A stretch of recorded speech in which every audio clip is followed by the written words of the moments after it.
Avez-vous déjà pensé à ce que vendent réellement certaines des plus grandes entreprises du monde? Aujourd'hui, on va parler un peu de stratégie, on va parler de business model, c'est-à-dire comment des entreprises gagnent de l'argent, comment certaines d'entre elles gagnent de l'argent. Parce qu'au-delà de ce que vous pensez, au-delà de ce que vous voyez, il y a une réalité qui n'est pas avouée. Et c'est important de comprendre cela. Pourquoi? Parce que ça va vous permettre à votre milieu personnel d'implémenter ce même type de stratégie pour gagner plus d'argent si vous êtes un entrepreneur ou si vous êtes un employé, pour augmenter votre valeur, la valeur que vous apportez. Alors la proposition de valeur, elle est importante pour tout le monde, quelle que soit votre position sociale, quel que soit votre statut, il est important de savoir ce que vous proposez véritablement. Ce que les gens voient, c'est pas forcément ce que vous apportez. Et ce qui compte, c'est ce que vous apportez.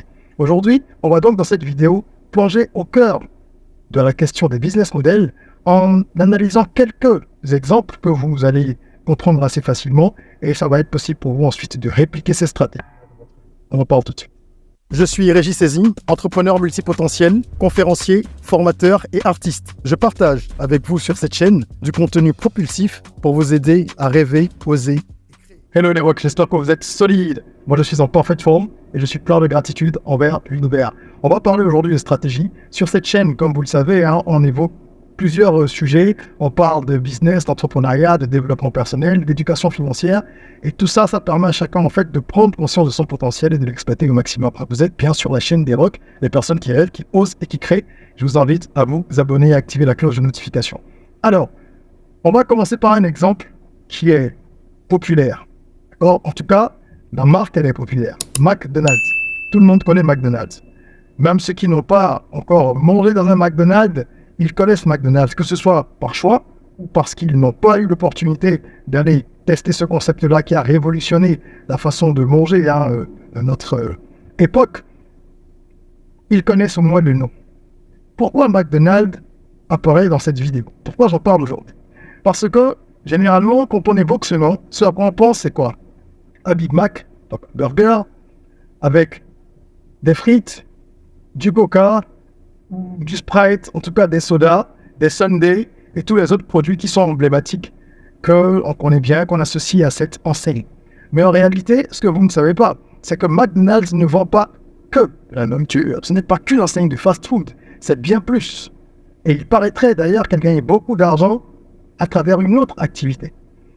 Je vous invite à regarder le film Le Fondateur, qui est un film biopic qui raconte justement l'histoire de cette enseigne-là. On va nous documenter parce qu'on apprend beaucoup de choses en lisant l'histoire de McDonald's. Ce que je voudrais que vous reteniez, c'est qu'au-delà des burgers et de tout le reste, McDonald's, c'est également une société immobilière.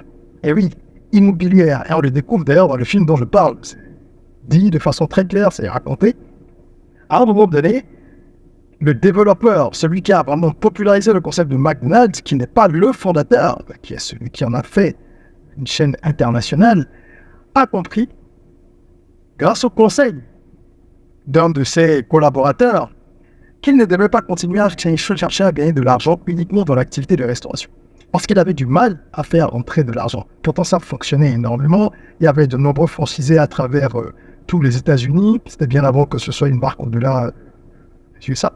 Mais il avait vraiment trop peu de marge. Donc, il n'arrivait pas à couvrir ne serait-ce que ses charges opérationnelles.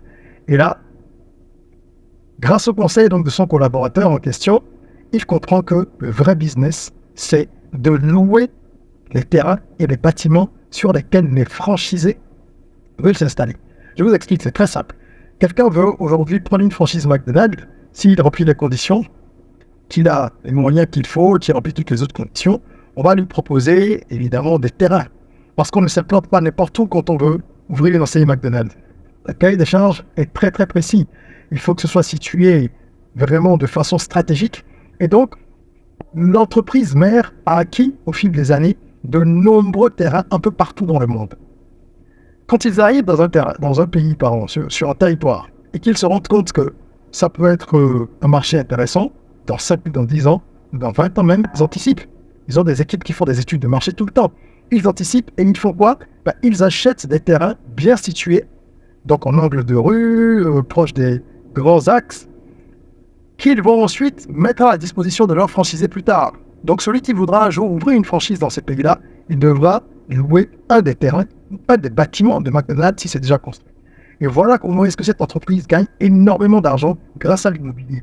On s'en rend pas compte. On pense que c'est uniquement en achetant des burgers et des sodas qu'elle gagne de l'argent. Non. Mais voilà comment est-ce qu'on peut parfois, de façon détournée, gagner plus d'argent. C'est détourné, mais c'est logique quelque part. Seulement qu'il fallait y penser. Il fallait y penser, il fallait comprendre ça. Et c'est là que travailler sur son business model, c'est important. Quand on dit aux gens de faire un business plan, ils disent non, on n'a plus le temps, on n'a pas besoin de ça aujourd'hui, nanani, nanana. En réalité, c'est en travaillant par exemple sur un business plan que vous pouvez découvrir qu'il y a plusieurs façons de rentabiliser votre activité et qu'il y a des façons de faire auxquelles vous n'avez pas pensé. Ok? J'ai dit que ça concernait aussi les employés, que ça ne concerne pas que les entrepreneurs cette vidéo. Donc, restez jusqu'à la fin pour comprendre un peu mieux mon raisonnement. On va parler d'un autre exemple que vous connaissez très bien également, celui des imprimantes. Vous achetez une imprimante, ça ne coûte pas grand-chose. Ok? Vous pouvez avoir des imprimantes à 30-40 000 francs CFA aujourd'hui.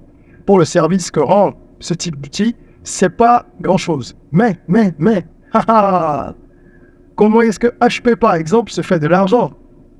Vous allez acheter une imprimante qui, parfois, va fonctionner quelques mois, surtout quand on n'a pas la chance de tomber sur une bonne série. On a quelques mois de durée de vie ou quelques années. De toute façon, l'obsolescence, elle est programmée. On sait qu'au bout de X mois ou de X années, ça ne fonctionnera plus convenablement. Alors, comment est-ce que l'entreprise, elle, gagne de l'argent, amortit tous les frais en recherche et développement, en marketing et tout ça? Grâce aux encres. Ah bah oui, peut-être que vous n'y avez jamais pensé. Les cartouches d'encre, c'est ça qui fait vivre le business des imprimantes. Vous achetez le produit une fois, l'appareil une fois, et ensuite, vous allez continuer à acheter de l'encre. C'est pour ça que ces entreprises-là développent aussi des systèmes pour essayer de détecter les encres qui ne sont pas des encres d'origine, comme on dit. Tout ce qui est contrefait, on essaye de limiter la fonctionnalité avec l'appareil original, parce que sinon, ils ne gagnent pas d'argent. Donc l'intérêt pour elles, c'est de vous revendre après des cartouches à n'en plus finir. Et ça, c'est un système qui est important, qu'il faut comprendre. Parce que quand vous avez compris ça, vous pouvez développer certains produits sans être obsédé par la rentabilité immédiate. Vous pouvez repositionner vos business, même quand c'est du service. Parfois, vous pouvez offrir certaines choses. Vous pouvez offrir une séance, par exemple, découverte à quelqu'un si vous êtes un coach de yoga, en sachant que derrière, vous allez lui vendre peut-être beaucoup de choses. Ok? Ou alors, la séance ne coûte pas cher, mais ce sont les accessoires qui vont coûter cher. Il y a énormément de façons de pouvoir travailler son business model. Ceux qui sont intéressés par les business plans de façon générale, qui ont envie d'avoir quelque chose de structuré avant de se lancer dans leur projet, ou lorsqu'ils ont envie de repositionner ou de développer davantage un projet déjà existant, vous pouvez aller regarder donc la formation qui nous permet d'écrire des business plans percutants et convaincants sur notre plateforme d'e-learning academyrock.com, d'accord? Et vous verrez qu'il y a une formation donnée par moi-même sur cette plateforme-là, où on va véritablement aborder tous les sujets dans le business model qui permettent de rédiger un business plan solide. On continue en évoquant maintenant un troisième exemple, celui des consoles. Okay? Que ce soit la PlayStation, la Xbox ou toutes les autres consoles, qu'est-ce qui se passe? Comment ça fonctionne? C'est un peu comme pour les imprimantes. Vous savez, développer une console, ça coûte très cher. Ce sont des dizaines, des centaines de millions de dollars, parfois plus, qui sont investis par les entreprises, donc Sony, Microsoft et les autres, pour pouvoir proposer des consoles qui soient compétitives, avec des nouvelles technologies à chaque fois, des nouvelles fonctionnalités et tout ça. Comment ces entreprises peuvent donc rentabiliser tout ce travail, toute cette énergie, toutes ces ressources investies, si elles ne vendent que la console? Évidemment, ça ne marche pas. Il faut vous vendre des jeux derrière. C'est là tout l'intérêt. Il faut pouvoir vendre des jeux derrière. Donc, elles vont développer des jeux elles-mêmes. Et elles vont également permettre à des sociétés de jeux vidéo de développer des jeux. Et ces sociétés-là vont pouvoir adapter ces jeux-là à leur console. Évidemment, il y a des milieux qui leur permettent à elles, fabricantes de consoles, de récupérer de l'argent. C'est les entreprises qui sont spécialisées dans les jeux vidéo uniquement. Bref, ce qu'il faut comprendre, c'est que c'est sur le jeu vidéo que la console va pouvoir être amortie. Donc, on est sur le même principe que sur les imprimantes, en fait. Je vous donne quelque chose qui ne coûte pas très cher. Enfin, je vous vends quelque chose qui ne coûte pas très cher. Et bien, par la suite, vous serez obligé, pour que ça fonctionne, pour que ça ait de l'intérêt, de venir vous approvisionner en X produits ou en X services chez moi. Voilà comment est-ce qu'on peut trouver des business models qui sont pas très évidents pour le consommateur, mais qui sont totalement logiques et qui se tiennent, ok, et qui vont vous permettre d'avoir un business durable, sustainable, comme on dit en anglais, quelque chose qui va être solide, qui va pouvoir durer dans le temps. Parce que quand un service ou un produit est trop cher dès le départ, évidemment, ça rebute les clients, ça va en éliminer une certaine partie pour ceux qui n'ont pas les moyens de suivre, etc., etc. Un autre exemple, pour que vous compreniez que c'est vraiment un peu partout autour de nous et qu'il faut adopter ça. Les applications gratuites. Dites gratuites. Mettez des guillemets ici. Quand vous partez sur le modèle du freemium, qu'est-ce qui se passe? Je crois avoir fait une vidéo un peu plus extensive sur le sujet. Vous utilisez une application qui ne vous coûte rien du tout. Vous la téléchargez. D'accord? Dont à part vos data, ne vous coûte rien. Mais il y a de la publicité. Intempestive parfois. Parce que l'entreprise qui a donc créé cette application, qui l'a développée, elle a besoin de rentabiliser son investissement, son travail. Donc elle va mettre de la publicité et ça va venir interrompre votre expérience client. Si vous n'avez pas envie d'être embêté par cette pub qui rapporte de l'argent à l'entreprise, vous allez souscrire à un abonnement. Soit pour éviter la pub et avoir un meilleur confort d'utilisation, soit parce qu'il y a des fonctionnalités au niveau des différents forfaits proposés qui vous intéressent. Comme par exemple, si vous êtes sur Google Drive ou Dropbox et que vous voulez passer à un abonnement payant parce qu'il y a des fonctionnalités qui vous intéressent pour sauvegarder vos données et éviter de risquer quoi que ce soit parce que vous êtes sur une formule gratuite, eh ben, vous allez dire, je mets 30 €, je mets 20 000 francs CFA, etc. Et vous allez passer à un autre niveau d'expérience client. Les applications, c'est comme ça que ça fonctionne. Et très souvent, il y a aussi le paramètre des données qu'on oublie. Vos données sont utilisées. C'est pour ça que les plateformes ont besoin que vous passiez le plus de temps sur justement leurs espaces dans les environnements qu'elles créent. Parce que ça leur permet de comprendre un peu mieux votre psychologie, d'avoir le plus de données possible à votre sujet, de savoir ce que vous aimez, de savoir quelles sont les recherches que vous effectuez, quelles sont les photos que vous likez. Et au final, tout ça, c'est fourni à des tiers qui vont s'en servir pour faire de la publicité. Donc l'un dans l'autre, le modèle, vous voyez bien, ce n'est pas de soutirer de l'argent à l'utilisateur tout de suite. On ne vous demande pas quand vous arrivez sur Facebook ou sur YouTube, donne-moi de l'argent, inscris-toi, paye. Non, ce sont des plateformes dites gratuites. Ok? Donc voilà comment est-ce que ces entreprises-là fonctionnent. C'est comme ça qu'elles fonctionnent. Il faut absolument que vous compreniez le principe pour pouvoir l'adapter vous-même à votre activité professionnelle. Venons-en justement à ça. Comment vous pouvez adapter ça? Si vous êtes un entrepreneur, vous avez bien compris qu'il faut réfléchir maintenant à des solutions qui peuvent être alternatives.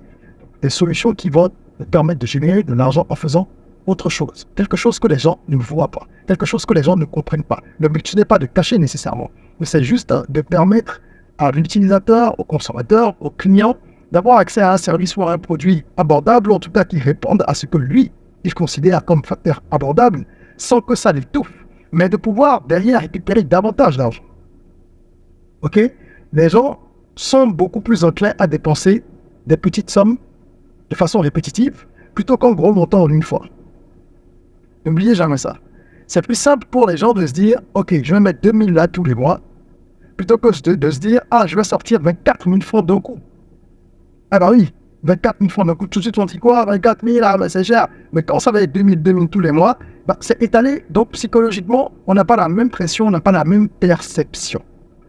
Voilà pourquoi vous devez peut-être repenser vos business et nous demander comment vous pouvez soit les orienter autrement, ou alors déployer les choses différemment. Si vous vendez un service et pas un produit, délivrez le service de façon peut-être échelonnée. Étalez la prestation. Ne venez pas avec un gros bloc qui va faire fuir le client tout de suite. Commencez par des morceaux en sachant qu'il y a une stratégie globale et qui est cohérente et qui est pour le bien du client aussi, mais qu'il est préférable de lui montrer d'abord la valeur que vous apportez et ensuite progressivement de déployer le reste. Maintenant, pour ceux qui ne sont pas entrepreneurs, ceux qui ne sont pas intéressés par ça, que ce serait dommage parce que la plupart des gens comprennent quand même que même quand on a un emploi, il faut développer des side hustles. Ok? Et si vous êtes dans cette situation justement, vous avez envie de développer des business à côté de votre boulot, vous pouvez booker avec moi une séance de coaching. Même les entrepreneurs qui sont déjà en activité, vous pouvez booker une séance de coaching avec moi. Le lien est dans la description. Et puis voilà, c'est une possibilité qui vous est offerte. J'accompagne des entrepreneurs, j'accompagne des porteurs de projets, des entrepreneurs déjà en activité, dans leur développement, dans leur déploiement, dans l'amélioration de leur performance. Donc, je ferme la parenthèse et je vais finir. Si vous êtes un employé, vous devez comprendre que ce que vous devez apporter, ce n'est pas uniquement la compétence technique pour laquelle on vous a embauché. Ah, yes. On vous embauche pour une compétence donnée, parce que vous êtes peut-être comptable. Ok, vous êtes ressources humaines. Mais vous devez apporter plus.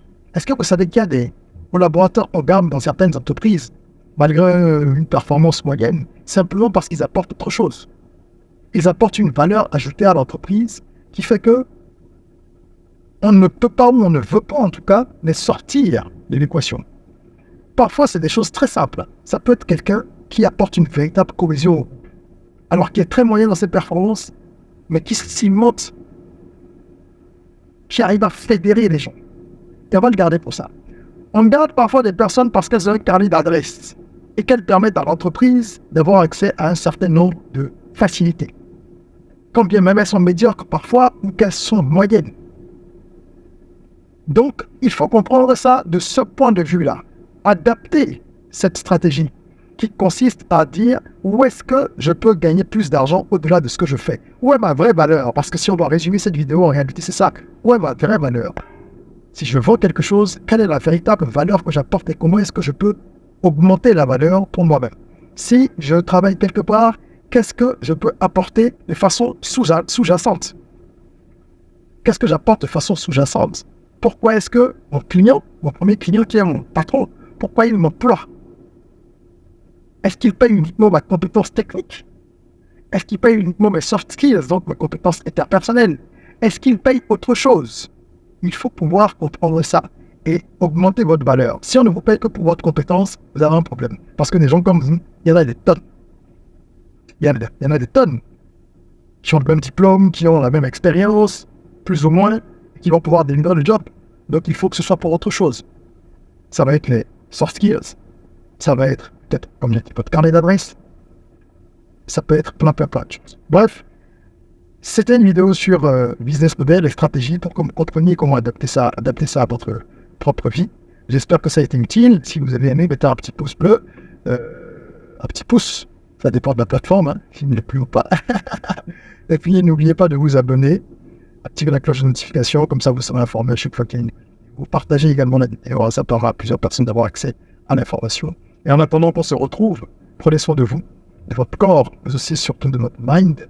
Rêvons, osons, créons, soyons rock.